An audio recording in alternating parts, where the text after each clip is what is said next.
Hi, I'm Alienadin. I've been playing guitar for about 29 years now, and I still feel like a beginner, which is a good thing because that means I'm still excited about learning more about music in general and guitar techniques and all the ways you can play things on this instrument. For me, the guitar is simply magical. You have the entire universe on this tiny fingerboard. Everything is connected and it's just such a beautiful thing. So hopefully I can share some of that passion with you.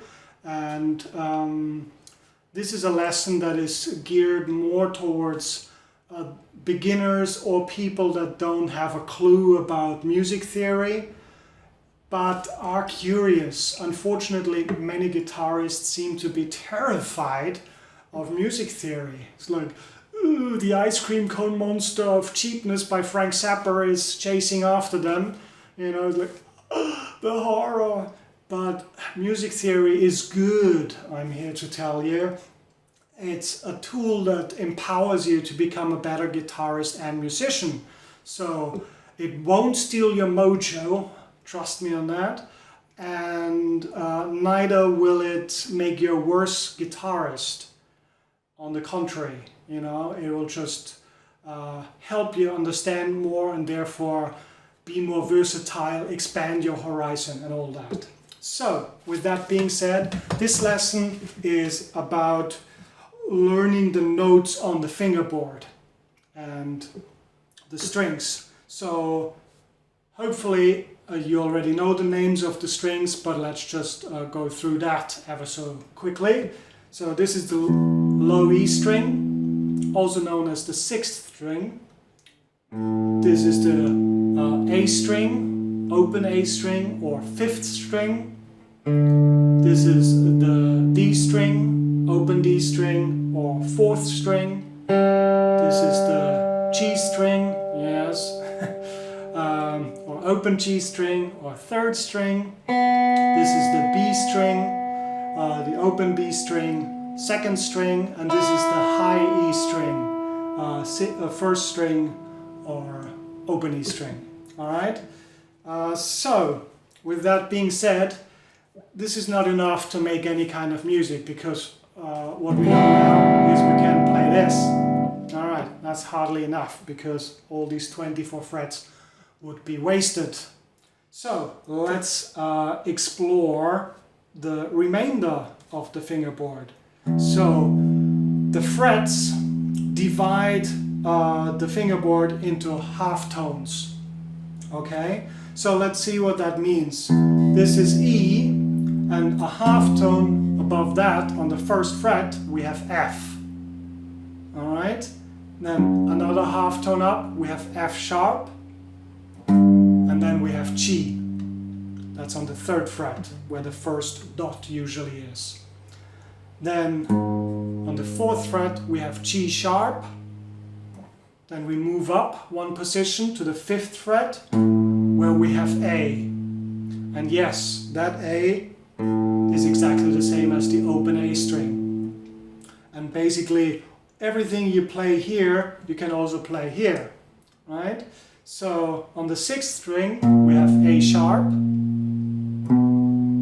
On the sixth fret we have A sharp.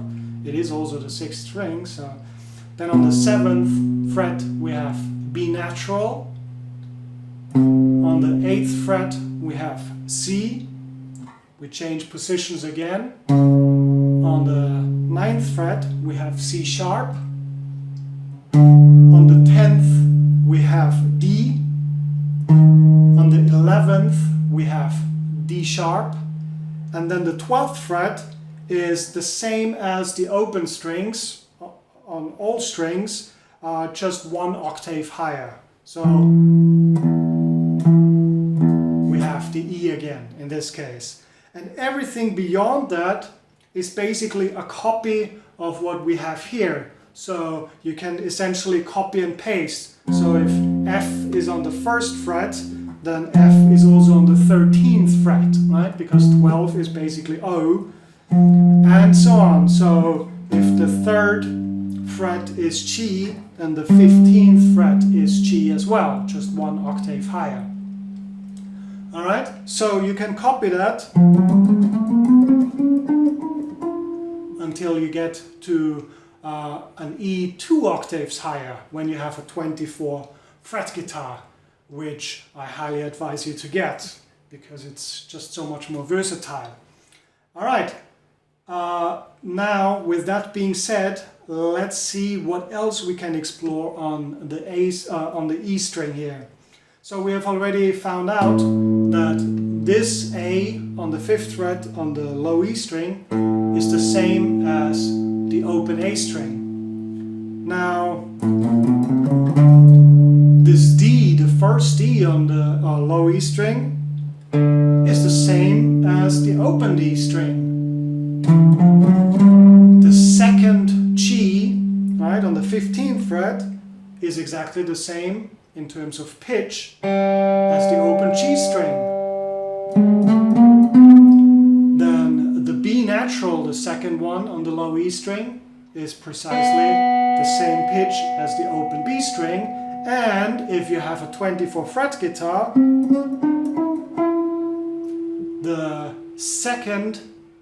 the third E is the same as the open E string. If you want to play on the D string, you simply, the notes are always the same in this respect. So if this was D, and this is D, and this was D sharp, then the first fret on the D string is also D sharp, right? And it just repeats itself, because all you have on the entire fingerboard is 12 notes, right? So you have 1, 2, 3, 4, 5, 6, 7, 8, 9, 10, 11, 12. And the 13th is the octave, so it repeats. So 12 half-tone steps, all right?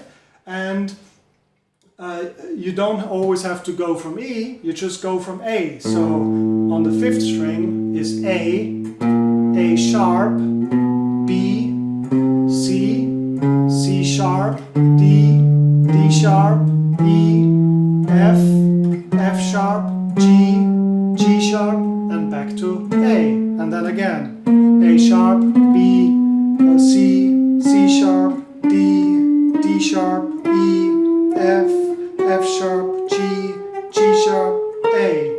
Right? So you have all the notes here as well.